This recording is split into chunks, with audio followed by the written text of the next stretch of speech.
کیا یہ دور دراز دنیا زندگی کا مسکن ہو سکتی ہے؟ 18 ماہ قبل سائنسدانوں کو K2-18b سیارے کے ماحول میں گیس مالیکیولز کے معمولی اشارے ملے تھے جو ممکنہ طور پر زندگی کی وجہ سے بنے ہوں۔ اب اس تحقیق کی قیادت کرنے والے سائنسدانوں کا کہنا ہے کہ ثبوت مزید بڑھ گئے ہیں۔ It is certainly the strongest sign we have seen yet. یہ یقیناً اب تک کا سب سے مضبوط اشارہ ہے جو ہمیں ملا ہے۔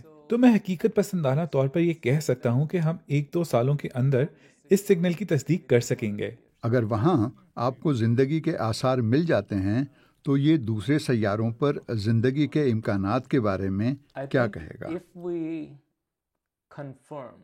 میرا خیال ہے کہ اگر ہم اس بات کی تصدیق کر لیں کہ K2-18b پر زندگی موجود ہے تو اس کا مطلب یہ ہوگا کہ ہماری کہکشاں میں زندگی بہت عام ہونی چاہیے۔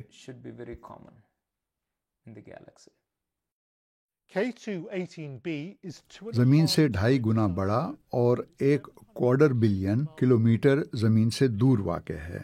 جیمز ویب اسپیس ٹیلیسکوپ اتنی طاقتور ہے کہ یہ اس سرخ سیارے سے گزرنے والی روشنی کے ذریعے اس کے ماحول کے کیمیائی مرکبات کا تجزیہ کر سکتی ہے جس کے گرد K2-18b گھومتا ہے۔ اس کے کیمیائی نشانات سے ظاہر ہوتا ہے کہ اس میں ایسے مالیکیولز موجود ہیں جو زمین پر صرف جانداروں ہی سے بنتے ہیں، اور سگنل اتنا مضبوط ہے کہ اگر یہاں زندگی موجود ہے تو وہ بہت بڑی مقدار میں ہوگی۔ پروفیسر مدھوسن اور ان کی ٹیم نے اپنے نتائج پر مشتمل سائنسی مقالے کو حتمی شکل دے دی ہے۔ اگرچہ ان مالیکیولز کے ثبوت بڑھ رہے ہیں لیکن ابھی تک ان کے پاس یہ کہنے کے لیے کافی ثبوت نہیں کہ یہ یقینی طور پر موجود ہیں۔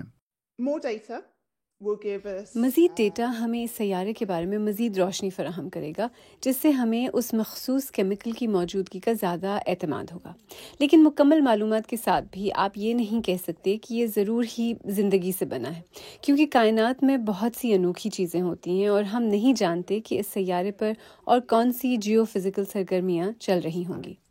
K2-18b کے یہ تازہ ترین نتائج ابتدائی ہیں، لیکن ماہرین فلکیات کا خیال ہے کہ وہ سائنس کے سب سے بڑے سوال کیا ہم کائنات میں تنہا ہیں کا جواب دینے کے قریب پہنچ رہے ہیں۔